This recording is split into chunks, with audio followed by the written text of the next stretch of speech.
An balimaw ani wula Mohamed Touré ka bɔ Washington DC Amérique faba kɔnɔ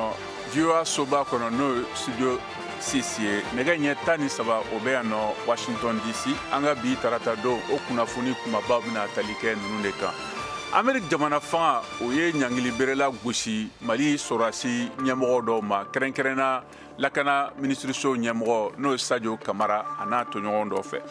An bɛna taa ka taa Libi fana o ni Tunisie dancɛ la n'a yirala k'a fɔ ko jamana kɔnɔtalaw caman ka bɔ farafina gun kan minnu cɛla Mali jamanadenw olu bɛ gɛlɛyaba kɔnɔ o yɔrɔ la.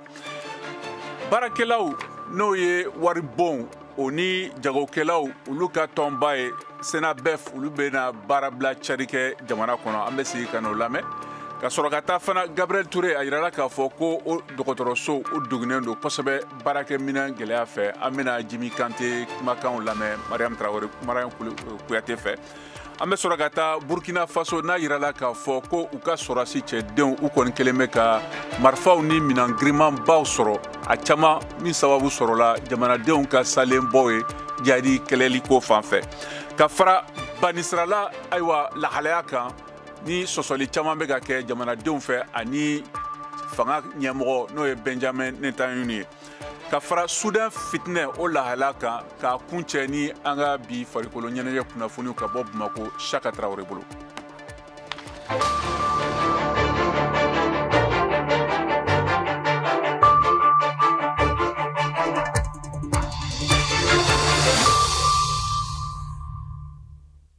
Ayiwa ka sababu kɛ u ni Wagner kulu ka cɛsirilen don o kama Mali lakana ministériso ɲɛmɔgɔ n'o ye colonel Sadio Kamara ani sanfɛ sɔrɔdasi kɛlɛmasa n'o ye général Alu Boyi Jara ye ka fara colonel Adama Jara olu ɲangira Amérique jamana fanga fɛ. VOA Banbara lasigiden ka bɔ Bamako Mohamed Daɲogo ale ni ɲininikɛla Paul Kula olu barola a ko kan an ka jɛ k'u lamɛn.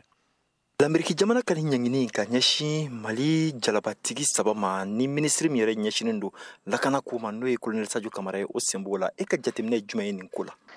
Ne fɛ kun fila de la américain ye ni ɲangili ta ka ɲɛsin sɔrɔdasi laka saba in ma. A fɔlɔ ye jumɛn o ye ne jateminɛ kɛ i b'a ye k'a fɔ ko américain ka faamuya la Rusiw ka kɛlɛkɛ bolofara dɔ de bɛ kɛlɛ kɛ Ukraine n'an b'a wele ko groupe Wagner ko o Wagner kelen de bɛ Mali kɔnɔ ka Mali finitigilakaw dɛmɛ pour que ka ba manci wali mɔgɔw kɛlɛ cogo min na Mali kɔnɔna la. Donc a hakili jagabɔ filanan ye jumɛn ne yɛrɛ ka jate la ko mun na américain ni sanction ta o ye fana américain ni sanction ta kɛra fɔ ko sɛbɛ la k'olu bɛ u sɛbɛ la dɛ.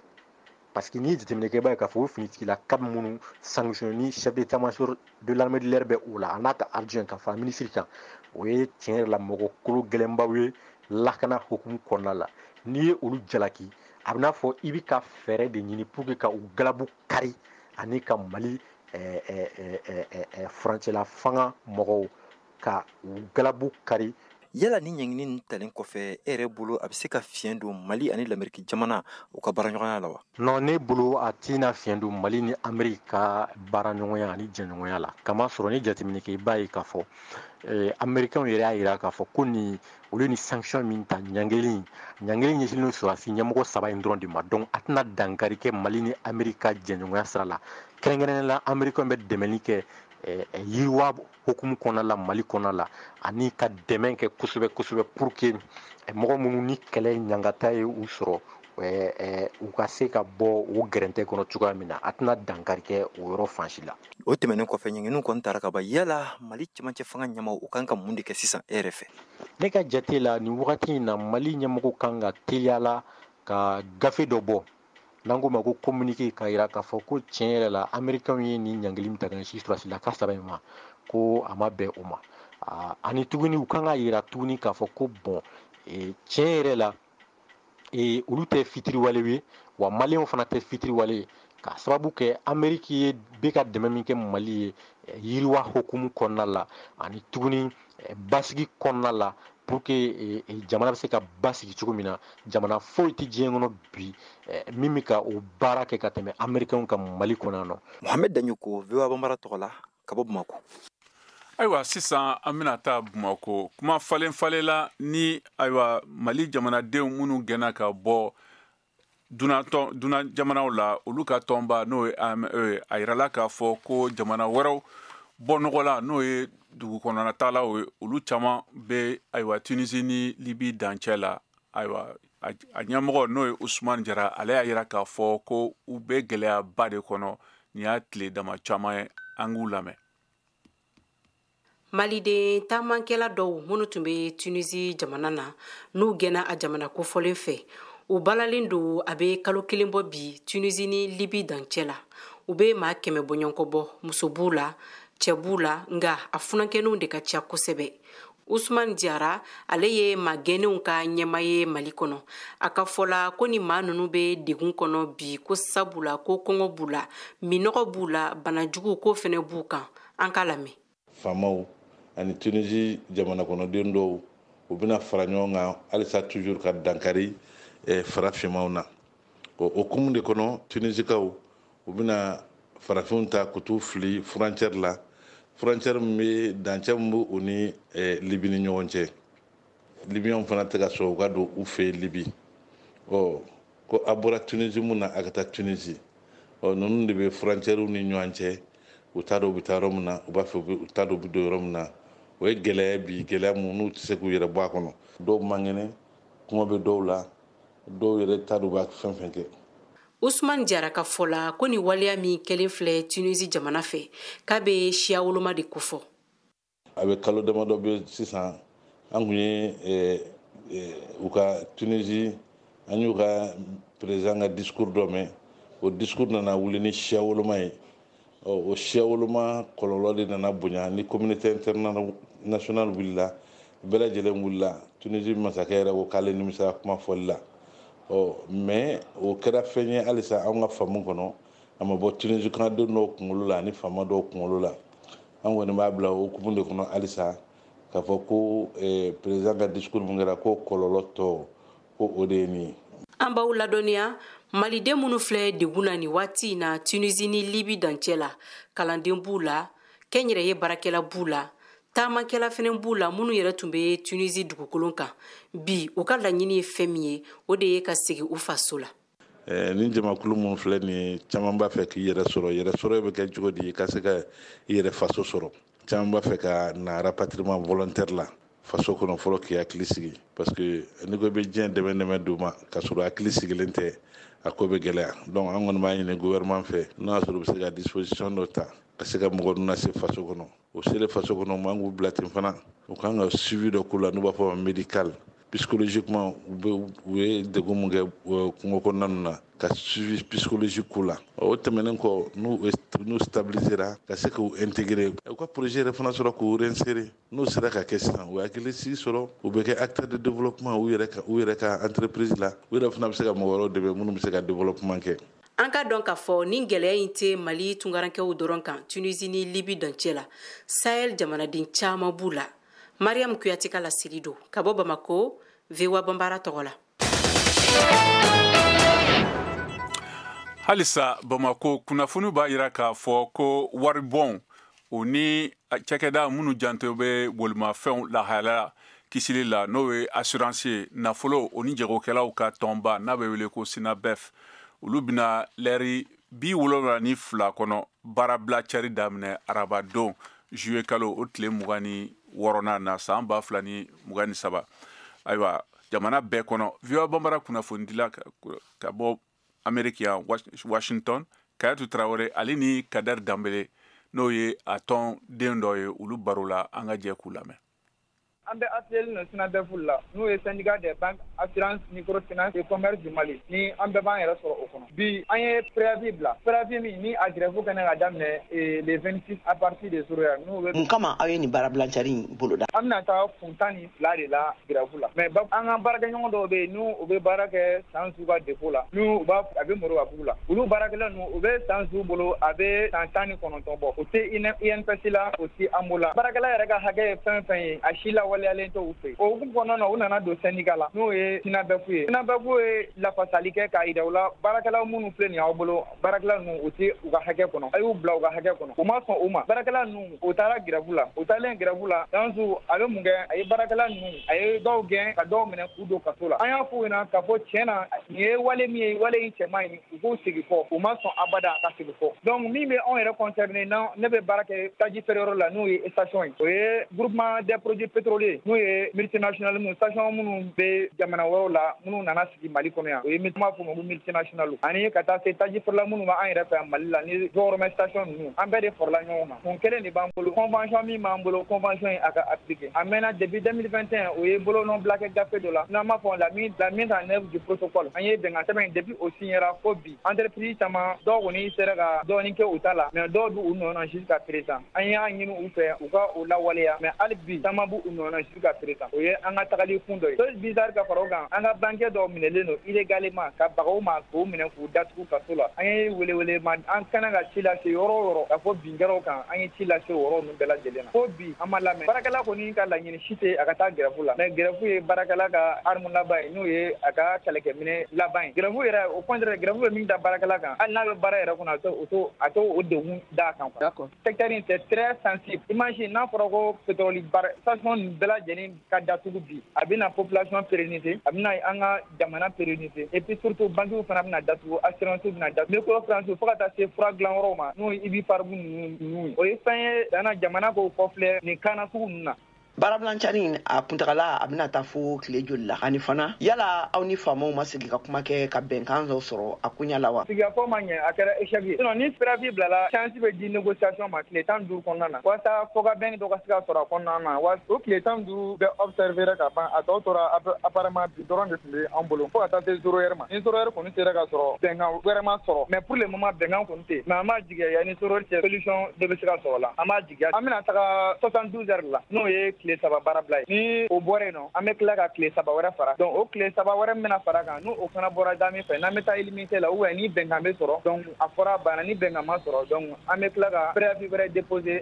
même si n'a bɛ kɛ illimité ye quoi. Ayiwa nin tun ye Kader Dambele n'o ye Senaveb tɔnden Kayasu Traoré ka ɲininkali la sisan an bɛ taa ko Gabriel Touré n'o ye dɔgɔtɔrɔso kɔrɔlenba ye Mali la a yirala k'a fɔ u ka baarakɛlaw fɛ k'u ka baaraminɛ ɲuman tɛ u bolo ka d'a kan ayiwa furakɛlibaw bɛ kɛ yɔrɔ min na n'o ye opération ye olu ka minɛnw tiɲɛnen don a n'a minɛn dɛsɛ bɛ yen ko baarakɛlaw bɛ cogoya gɛlɛnba de kɔnɔ o hukumu kɔnɔna na ayiwa u ye welekan bila diɲɛ hakilinaw na ka taa seereya ni a ko la VOA Bambara lasigiden Mariam Kuyate ale ni u ka lafasalitɔ n'o ye Jimi Kante olu ye kuma falen kɛ a ko la an k'u lamɛn. Effectivement a bɛ wagati jan bɔ an bɛ degun dɔw kɔnɔna na degun ninnu o bɛ tali kɛ baarakɛminɛnw bɛ lahalaya min na ani baarakɛlaw yɛrɛ fana bɛ lahalaya min na mais n'i y'a bɛɛ lajɛlen fara ɲɔgɔn kan i bɛ degun ninnu tila sigiyɔrɔma 4 ye sigiyɔrɔma fɔlɔfɔlɔ o ye layidu minnu ni ani bɛnkan minnu ni olu talen don gouvernement ani dɔgɔtɔrɔso ni ɲɔgɔn cɛ o layidukan ninnu olu timɛ baliya an ka degun filanan o bɛ tali kɛ dɔgɔtɔrɔso yɛrɛ taabolow fɛ a ka dɔn dɔgɔtɔrɔso musakaw taasiraw musakaw sɔrɔ siraw ani mɔgɔw minacogo gɛlɛya belebeleba bɛ o la binkani waleya caman bɛ ta ka maa caman sɛgɛrɛ ka baarakɛlaw sɛgɛrɛ olu fana ye gɛlɛya belebeleba ye ani maaw ka kunbɛnni cogo ni nana dɔgɔtɔrɔso la k'a fɔ ko banabagatɔw yɛrɛ bɛ kunbɛn lahalaya min na gɛlɛya belebeleba bɛ o la ka taa se banabagatɔ dayɔrɔw la i bɛ taa sɔrɔ banabagatɔw ka dilanw ani banabagatɔw sigiyɔrɔw u nɔgɔlen don fo k'a dama tɛmɛ maa dɔw yɛrɛ bɛ olu bɛna banabagatɔ bilasira la olu yɛrɛ b'u ta sɔrɔ bana la walima banabagatɔ bɛ lada bana dɔw kunkɔrɔ ani dɔw yɛrɛ bɛ bɔ min ka jugu ka tɛmɛ o kan baarakɛla yɛrɛ minnu fana bɛ dɔgɔtɔrɔso kɔnɔ olu yɛrɛ fana bɛ lahalayaw la lahalaya min ni o t'u hakili sigi ka sababu kɛ olu fana bɛ o nɔgɔ ninnu cɛla la fɛn min ye baarakɛminɛnko ye n'i ko k'i bɛ da don la o yɛrɛ ye kabako de an bɛ ka kuma dɔgɔtɔrɔso min kan n'i ye Mali dɔgɔtɔrɔso bɛɛ lajɛlen ta Gabriel Touré o y'a la belebeleba dɔ ye. Yala aw y'aw ka degun ninnu laseli kɛ aw ka ɲɛmaw ni kɛnɛya minisiriso ma wa? Sigikafɔ an bɛ don min na ko bi a kelen tɛ min bolodalen don ani gouvernement ni ɲɔgɔn cɛ an ye sɛbɛn fɛn fɛn ci ka taa ka an ka degun fɔ kalama don ni na ka bɛn n'a bɛɛ ye dɔw kɔni b'u don ka se an ma sufɛ walima dɔw b'an wele yɔrɔ dɔ la sira adamadenya sira min b'an ni ɲɔgɔn cɛ ka deliliw ni fɛnw kɛ mais sariya ko k'a fɔ ko ni baarakɛla y'a ka baara bila sɛbɛn bila sariya kɔnɔna na sariya b'a wajibiya sigi k'a fɔ o fana ka kɛ o sigi k'a fɔ olu si ma kɛ wa anw yɛrɛ tɛ yɔrɔ caman fana bɛ o lahalaya kelen na donc o degun kɔni bɛ an ka sigi k'a fɔ lahalaya la. Ayiwa ni waati in na aw ka laɲiniw ye mun ye n'o fɛnɛ ma se ka sabati yala baarabila bolodalen do aw bolo wa? Baarakɛlaw bɛ se ka bila u ka hakɛw kɔnɔ cogo min na dɔgɔtɔrɔso yɛrɛ bɛ se ka mara ko ɲuman na cogo min na a musakakow ani baarakɛlaw yɛrɛ kan ka bila minɛn minnu kɔnɔ k'u bila o minɛnw kɔnɔ ka fara banabagatɔw ka hakɛ minnu ni olu wajibiyalen don an kan olu bɛ se ka sabati cogo min na donc laɲini bakuruba o ye ninnu de ye anw kɔni bolo grève tɛ solution ye sigikafɔ de ye solution ye sigikafɔ de bɛ se ka na ni i n'a fɔ a bɛ fɔ cogo min na k'a fɔ ko sigikafɔ o ye damu ye nka an ye laɲini sugu bɛɛ lajɛlen kɛ ka boli an ka ɲɛmaaso nɔfɛ ka boli an ka minisiriso nɔfɛ ka boli bɛɛ lajɛlen nɔfɛ bon komi u tɛ kala dɔw ɲini na ka bɛn ni a ye fɛn wɛrɛ ma to anw ye fana ni o tɛ grève ye ɲinini ninnu anw dalen dɔ la k'a fɔ a bɛ sabati ka sababu kɛ anw ka kɛlɛ bila cogo tɛ a la tant que an ka ɲinifɛnw ma kɛ sabati fɛn ye. Koko dɔɔni dɔɔni kɔnɔ ni bɛ na pan ni dun bɛ segi mun ni dun tɛ ka pan u ko ko kalan de bɛ mɔnɛ bɔ mɔgɔ la ne dun ye kalan de kɛ je suis en diplômé ala batala ngo mɔgɔ b'u ta la jɔn de bɛ se la barika de bɛ e la wa i tɛ bi jamais non i tɛ bi jamais.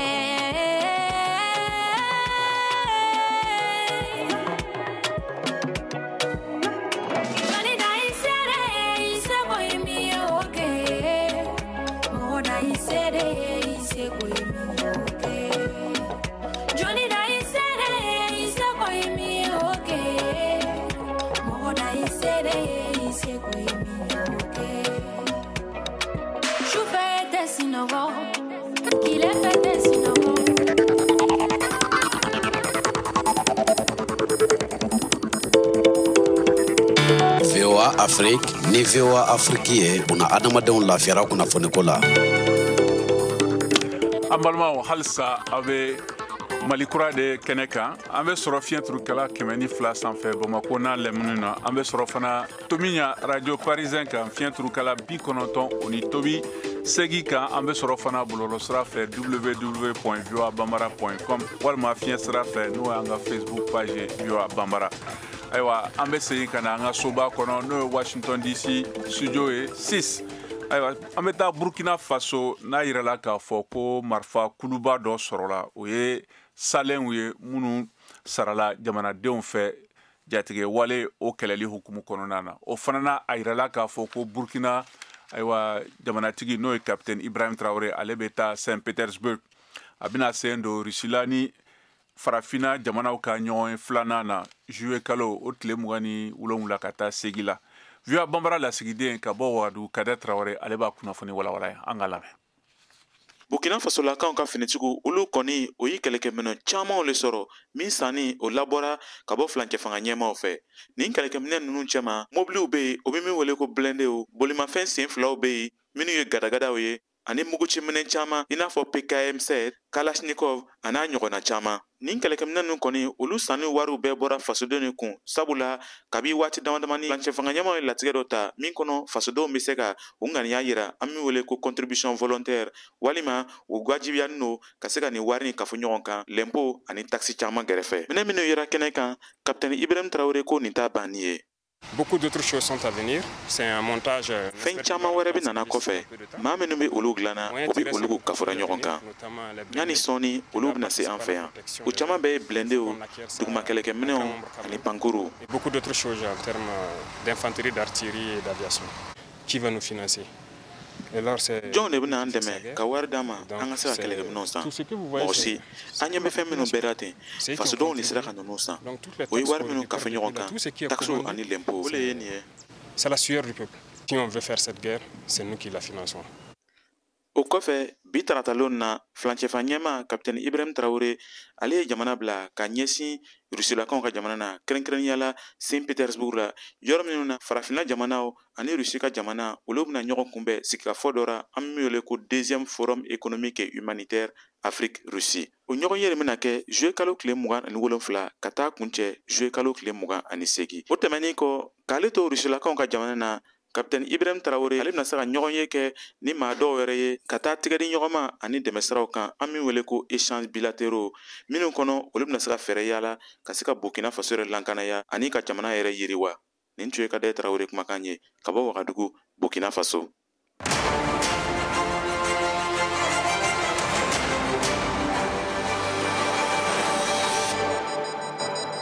A y'aw ka kunnafoniyaw sɔrɔ don o don sɔgɔma VOA tabalen kan VOA Bambara ka tile kunnafoniya kun fɔlɔw sanga 30 kɔnɔna na o bɛ kɛ don o don tɛnɛn ka taa bila juma la sɔgɔmada nɛgɛ kaɲɛ 7 mana tɛmɛ ni sanga 30 ye wa segin bi k'a kan tuguni nɛgɛ kaɲɛ 9 waati ni VOA tabalen ye a y'aw ka tile kunnafoniya kun fɔlɔw sɔrɔ Mali ale ni diɲɛ binna kun kan VOA tabalen ka kunnafoniya kunkun n'a ɲɛɲɛ di aw ma n'an baaraɲɔgɔnw ka wulikajɔ ye Mali kɔnɔna na farafina ale ni diɲɛ fantan naani bɛɛ lajɛlen.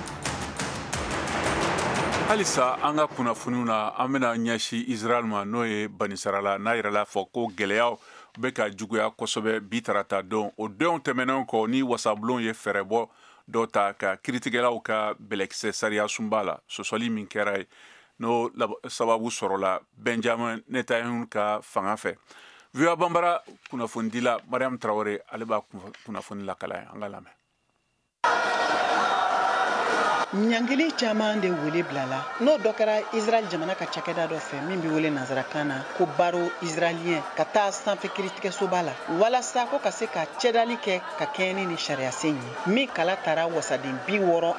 fɛ minnu bɛɛ lajɛlen bɛ u ka jamanatigi dankan ka tɔn na n'a bɛ wele ko coalition du premier ministre ni o sigilen don n'u ka bɛrɛbɛrɛli tɔn min bɛ wele ko parti juif extra orthodoxe ani fɛnɛ ka fara kiniyanfan mɔgɔw kan jamanatigi dankan Netanyahu a ka jamana fanga y'a yira k'a fɔ ko nin hakilina minnu sigira sen kan n'o dɔ bɛ ɲɛsin wasadenw ka fanga ma ani fɛnɛ ka fara kiiritigɛlaw ka fanga kan ni o ye magistraw ye k'o nafa ka bon walasa ko ka se ka dalakɛɲɛli kɛ fangako yɛrɛ kun kan a jalakilibagaw ye nin koɲɛ ye u ka fan fɛ i n'a fɔ bagabagalikan de ka taa u ka jamana ka bɛjɛ fanga ma n'o ye démocratie ye wa minnu fanba fɛnɛ y'u ka jɔrɔna yira k'a bɛna sɔn ka kɛ sababu ye ko ka sira kura dɔ dayɛlɛ ka ɲɛsin jagoya fanga ma walasa ka se ka jalatigɛli kɛ danga sigi ni sariya sen na min bɛna dan sigi u ka jamana ka sanfɛ kiiritigɛsoba Cour suprême ka baaraw la ka se k'u bali u k'u ka baara kɛ ka ɲɛsin u ka jamana fanga ma dɔgɔtɔrɔw ka syndicat tɔn olu bɔra kabiri bi tarata ka baarabilancari kunnafoniw di min bɛna kɛ jamana fan bɛɛ fɛn min ye furakɛli telimanw ye n'o ye urgence ye olu sen tɛna ye nin baarabila in na u y'a yira o sen fɛ k'a fɔ ko sira foyi tɛ ka dayɛlɛ walasa kumaɲɔgɔnya ka se ka kɛ fan fila ni ɲɔgɔn cɛ ani fɛnɛ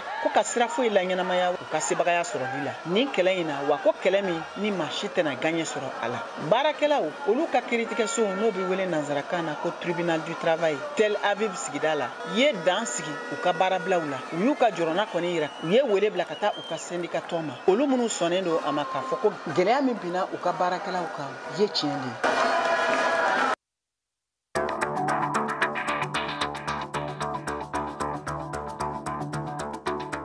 aw bɛ se k'aw ka batakiw ci an ma WhatsApp fɛ an ka nɛgɛjuru sira kan 001 20 24 30 47 16 tɔgɔ ni jamu ani aw bɛ bɔ yɔrɔ min na aw bɛ o fɔ ka sɔrɔ k'aw ka bataki d'a kan. sisan an bɛ taa farafina gun kɔrɔyan fan fɛ n'a yɛrɛ la ka Sudan jamana o fitinɛ lahala o bɛ cogo jumɛn VOA Bambara kunnafonidila Mariam Traoré halisa ale b'o ɲɛfɔ an na an k'a lamɛn.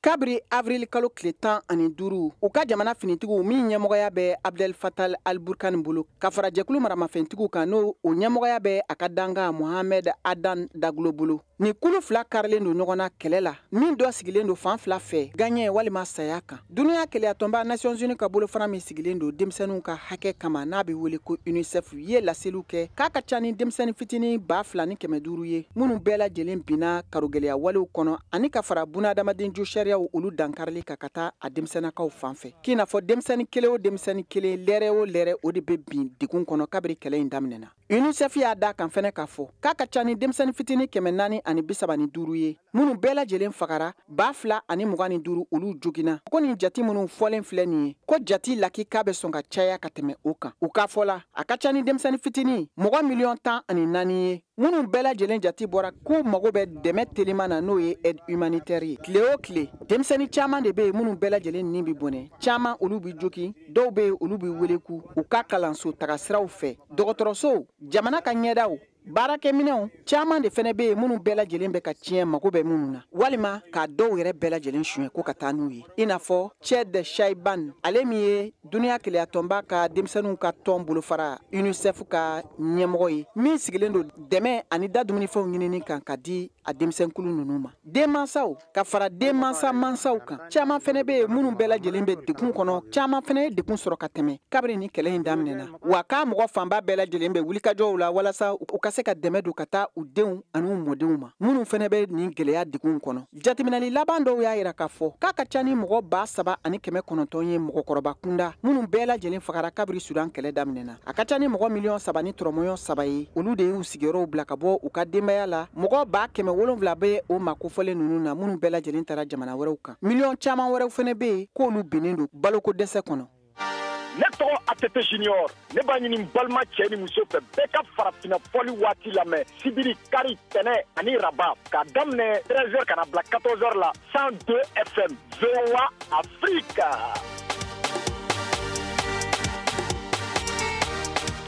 ayiwa an ka bi tarata don o farikolo ɲɛnajɛ kunnafoni ka bɔ Bamako Saka Traoré bolo.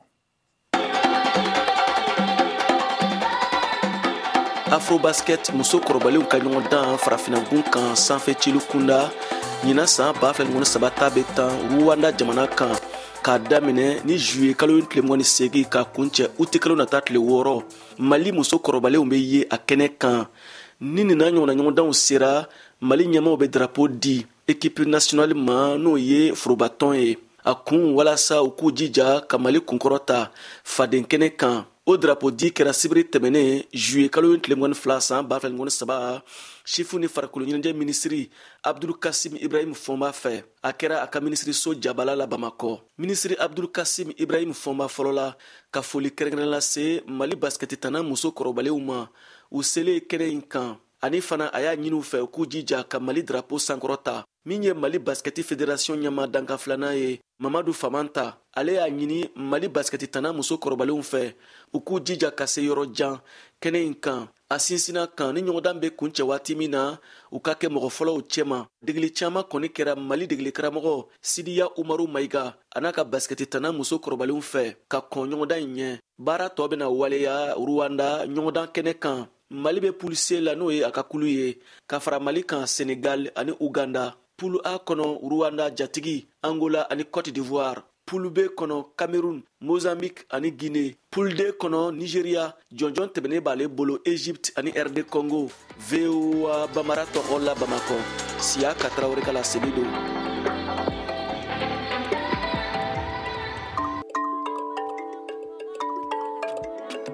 Jean de Bessela, Barika de Bela, Wai te bi jamais, non il te bi jamais.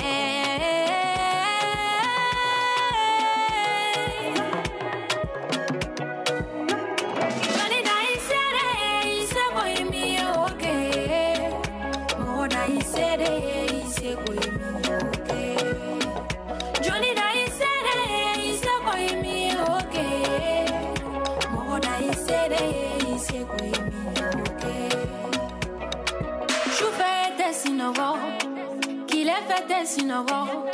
ikele iko fato numanye imabe fatu mashite gifamu ko ukacha netunu nendo esira lendo shinimbe ala bolo one international one day kamale music la yele sanfɛ ayiwa an balimamuso ka Awa Jalo o ka Black ID o bɛna dansi an ka bi jɛmukan na an ka foli bɛ an lamɛnbagaw bɛɛ ma Mali kɔnɔ ani Mali kɔ kan ni jɛmukan lasera ma balimakɛ Cheikh Coro fɛ ale de ye nɛgɛ kɛrɛfɛ juru tun b'an balimakɛ Regis bolo ni jɛmukan lasera ma ne yɛrɛ Mohamed Touré fɛ aw ni ce aw ka tulomajɔ la aw k'an bɛɛ waati se voye mi oke